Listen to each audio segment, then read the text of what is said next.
ఎలాగున్నారు? అందరూ బాగున్నారా? నేను సునీత కుకింగ్. ఈరోజు నేను ఏం చేస్తున్నానంటే బీరకాయ తొక్కలతో పచ్చడి చేస్తున్నాను.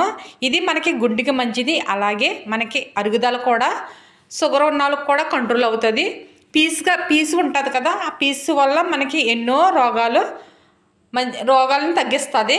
అలాగే నాకు లైక్ చేయండి, కామెంట్ చేయండి, సబ్స్క్రైబర్ చేసుకోండి. బీరకాయలు మీకు చూపిస్తున్నాను. ముందుగానే ఈ బీరకాయలు మొత్తం తొక్క తీసేసి నేను ఇవి పీస్ ఉంటుంది కదా, ఇలాగా అది తీసేస్తున్నాను. మనకి వేస్ట్ అన్నది తీసేసుకొని ఎలా చేస్తున్నానో కొన్ని అయిపోయాయి, మళ్ళీ మీకు చూపిస్తున్నాను నేను ఎలా చేసి తీసేయాలన్నది.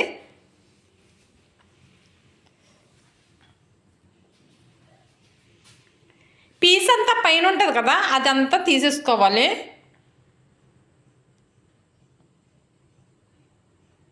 ఇది ఇలాగ ఉంది కదా, దీన్ని ఇలాగ ఇరిసి మనకు లోపల ఉన్నది చూడండి, ఇలాంటిది తీసేసుకోవాలి. పైన ఉంటుంది ఇలా నీట్గా చేసేసుకోవాలి. మొత్తం అన్నీని ఇలా చేసి ఆల్రెడీ పక్కన పెట్టాను నేను, ఇది చూపిస్తున్నాను ఇదంతా ఇలా తీసుకోవాలని.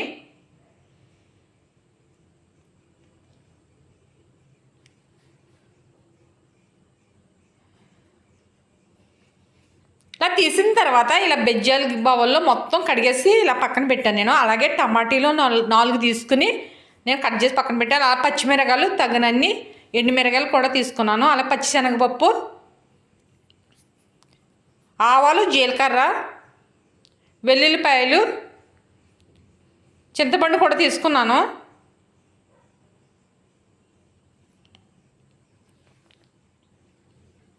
నేను పల్లీలు కూడా వేసాను. పల్లీలు నేను చూపించలేదు, పల్లీలు కూడా వేసాను. చాలా కమ్మగా ఉంటాయి పల్లీలు కూడా వేసుకుంటేనే. అలాగే స్టవ్ వెలిగించి ఆయిల్ వేసేసాను. కళాయి పెట్టి వీటెక్కిన తర్వాత పచ్చిశనగపప్పు, అలా పల్లీలు కూడా అన్నాను కదా, పల్లీలు కూడా వేసి చక్కగా లైట్గా బ్రౌన్ కలర్ వచ్చే వరకు వేగనిచ్చుకోవాలి.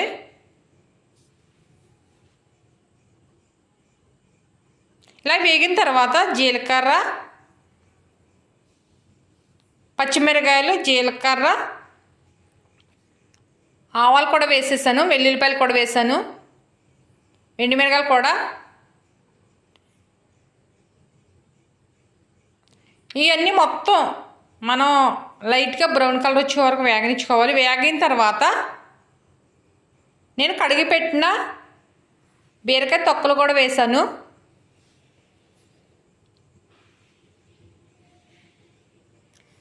ఇవి మనకి లోపల కడుపులో ఉన్నవన్నీ మొత్తం చక్కగా అరుగుదలనిస్తుంది. ఇలాగ తొక్కలు కూడా పచ్చడి చేసుకుంటే చాలా టేస్ట్, కమ్మగా కూడా ఉంటుంది పచ్చడి అన్నది. ఇలాగ ఒకసారి ట్రై చేయండి, వీలవుతే చాలా టేస్టీగా ఉంటుంది. అలాగే బాగా మగ్గనిచ్చుకోవాలి.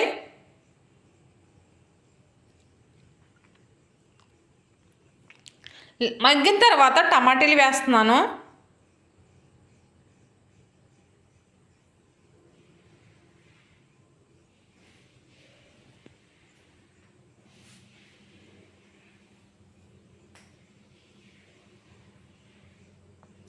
టమాటీలు వేసాక మగ్గిపోయిన తర్వాత నేను మీకు చూపిస్తున్నాను. మిక్సీ చల్లారిన తర్వాత ఇలా మిక్సీ తీసుకుని మిక్సీ జార్లో వేస్తున్నాను.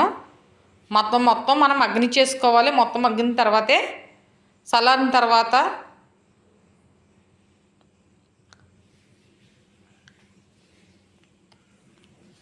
ఆఫ్ వేసాను.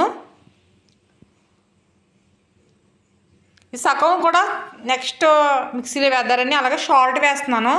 మనం తగినంత వేసుకోవాలి, సరిపోతే తర్వాత వేసుకోవచ్చు. అలాగే చింతపండు కూడా లైట్గా వేసాను, లైట్గా ఉంచేసాను వేరే దాంట్లో వేయాలని. అలాగే మళ్ళీ స్టవ్ వెలిగించి అదే గిన్నె పెట్టాను. హైలో పెట్టుకోవాలి మంట. వీటెక్కిన తర్వాత ఆయిల్ పోసుకుని, ఆయిల్ పోసిన తర్వాత పచ్చిశనగపప్పు, ఆవాలు కూడా వేసాను. అలాగే తొక్కున్న మినపప్పు కూడా వేసాను. కమ్మదనం ఇస్తుంది తొక్కున్న మినపప్పు వేసుకుంటే. వెల్లుల్లిపాయలు సిదగొట్టినవి వేసాను.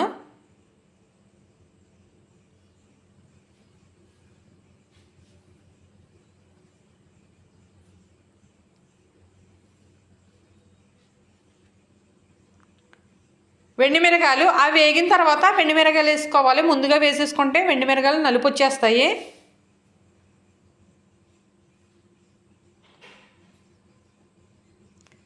తర్వాత కరివేపాకు,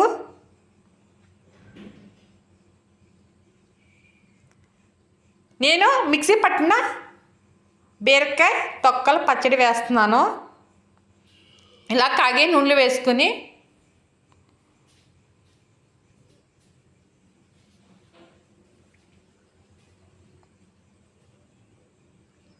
ఆయిల్ పైకి వచ్చి చూడండి, అలా మగ్గనిచ్చుకోవాలి, బాగా మగ్గనిచ్చుకోవాలి పచ్చడి అన్నది. మనకు పచ్చిదనం అన్నది పోయేలాగా బాగా ఆయిల్ పైకి వచ్చేయాలి, పచ్చడి పైకి అలా మగ్గనివ్వాలి.